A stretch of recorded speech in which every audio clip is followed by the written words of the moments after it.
Hi, welcome to today's resilience training. Today is the launch of the brand new series on healing your self-esteem, recovery from addictive thinking. So some questions to ask yourself. Are you stuck in addictive thinking? And perhaps you already know the answer to that question. I certainly know it about myself, but these are some things to consider. Do you beat yourself up for what you should have done? So, in other words, do you shit on yourself? Do you put up resistance to keep things as they are? So, are you resistant to change? Do you react to life rather than waste your time taking action when problems or worries befall you? Are you a victim? Do you hold on to resentments? Do you want what you cannot have? Are you pessimistic and do you live by the motto of misery is optimal? Do you allow fear to dominate your life? Do you always worry about what if instead of what is? Do you feel unworthy? Are you a perpetual people pleaser? Do you neglect yourself? This is a big one. Do you look for things outside of yourself to make yourself happy? If all else fails, do you move to a different apartment, a different town, a different country, a different continent? Here are some core beliefs of addictive thinkers. Self-flawed thinking. And this is really common for people who have experienced an addiction, is that something must be wrong with me. I'm inadequate. I'm broken. I'm unworthy. I'm unlovable. Helpless thinking. There's nothing I can do to change. I've always been this way. I'm always going to be this way.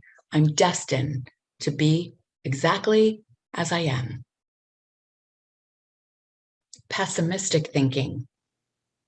Life is miserable. It's full of despair. It's so stressful. There's nothing that I can do to make it any different. Catastrophic thinking. Something terrible is going to happen. And if things are going really well, the shoe's going to drop at some point. Resistance thinking. Life is such an uphill battle, and I have to struggle and fight for everything that I want. And I'm actually resisting getting what I want by constantly fighting everything that comes my way. Self-victimized thinking. Everybody else is to blame for my misery. It's not my fault. It's other people, places, situations, events, circumstances that have created this misery in my life. Telescopic thinking. This is where I'm always focused on my mistakes and my failures. And I'm in the situation that I'm in because of these mistakes and failures and never acknowledging the positives or the successes in my life. Blurred boundaries, always thinking that I need someone else in order to be happy. Resentful thinking, I'm never going to forgive that person for what they did to me. All or nothing thinking, it's either the best or the worst. Perfectionistic thinking, everything has to be perfect and ideal or I can't be happy. People-pleasing thinking, if I can just get other people to like me, then I can finally like me. Wishful thinking. I wish I could have other things because if I had those other things, then I would be happy. I can't be happy with what I have. Serious thinking. Playing and having fun is a waste of time because life is full of problems, and these problems need to be taken care of. Externalized thinking. Happiness can be found in the external world somewhere outside of myself. Relate to any of those core beliefs? I know that I do, a lot of them, unfortunately. So, this book is based on the premise that our thoughts create our physical and emotional realities. The ways in which we think actually are manifested in the material world. To change our unhappy lives, we must first change our addictive ways of thinking. Healthy thinking creates the manifestation of healthy and happy lives in the physical world. Just as water takes the form of the vessel it fills, our thoughts mold the character of our lives. We create our life conditions through our thinking. Whether the addiction is to alcohol and drugs, codependent relationships, food, work, sex, gambling, or spending money, the addictive thinking patterns are the same. And this is why oftentimes when we put down one thing, right, whether it's the substance, oftentimes we'll pick up another because we haven't really addressed the addictive thinking that's going on. We are putting down the substance, we're abstaining, but we're not doing anything about the addictive thought process. So the addictive thinking patterns are the same. Living by these core beliefs blocks recovery and keeps us stuck in addictive thinking and living. The reason we see one addiction substituted for another is because the belief system has not changed. And addictions are passed from one generation to the next because parents unknowingly pass their addictive perceptions of the world, their own addictive thought patterns to their children. Recovery is a simple matter, not easy, simple matter of identifying our addictive thinking patterns and changing them to healthier ways of perceiving the world. Healthy feelings and behaviors automatically follow healthy thoughts. So we're going to do an assessment together, and I'm going to include the assessment below so that you can go ahead and do it again if you'd like, because I'm just going to be reading it to you at this point. So this is an assessment to determine if you are an addictive thinker. And again, you probably already realize that maybe you are, but I think that this is an interesting test to take. So putting a number of between 1 and 4, 1 is never true, right? So number 1 equals never true. Number 2 is seldom true.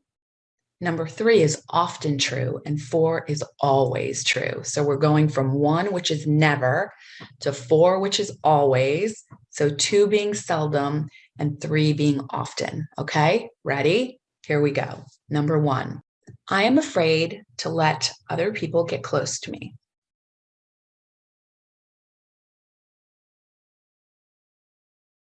I fear the unexpected.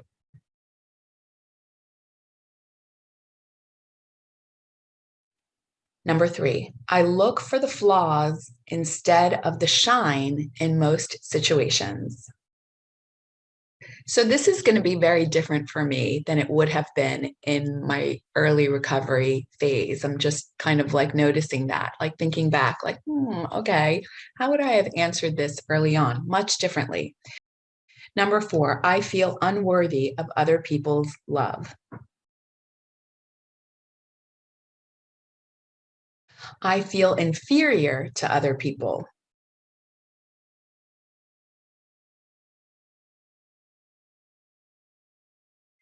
I have a compulsive habit such as overworking, overeating, gambling, compulsive shopping, or alcohol or drug addiction.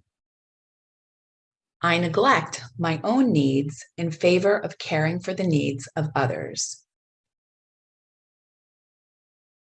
I have a lot of buried feelings from the past, such as anger, fear, shame, or sadness.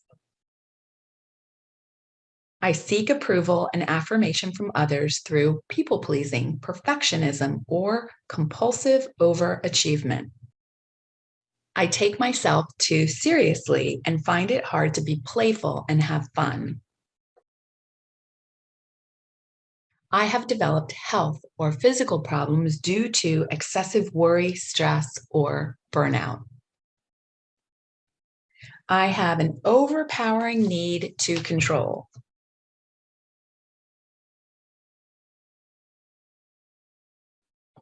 13. I have difficulty expressing my true feelings. Number 14, I dislike myself. Number 15, my life seems to be in crisis.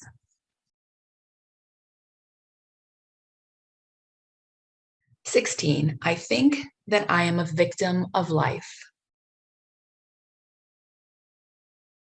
17, I am afraid of being abandoned by those I love. 18, I criticize myself or put myself down. 19, I expect the worst out of most situations. 20, when I make a mistake, I feel that I am the mistake. 21, I blame others for the troubles that befall me. Number 22, I live in the past. Number 23, I am closed to new ideas or different ways of doing things. 24, I spend a lot of time being upset or angry about things that happen to me. And number 25, I feel lonely and isolated even when surrounded by people. Okay, so those are the 25 questions. And now you want to add up your score. A score of between 25 to 54 is you are not an addictive thinker. A score of 55 to 69 is you are a mildly addictive thinker. And a score of 70 to 100 is you are a highly addictive thinker.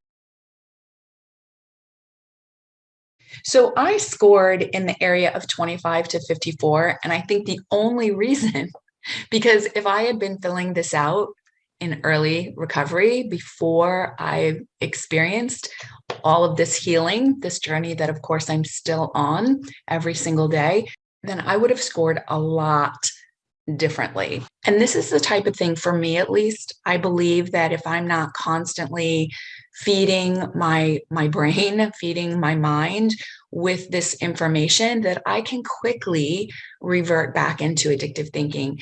And based upon what's going on in my life on any particular day, I can fall back into addictive thinking. So it's a very fluid thing for me. It's not like today I'm in a good space where I'm not really struggling with a lot of addictive thinking. But again, this can change over time. So that's it for today's resilience training. I hope you found it valuable, and I will be back again tomorrow, and we will be starting our journey and learning about the different principles of addictive thinking and the different exercises and activities that are going to help to bring that score down. So I wish you a very beautiful and a blessed day today, and I'll be back again tomorrow.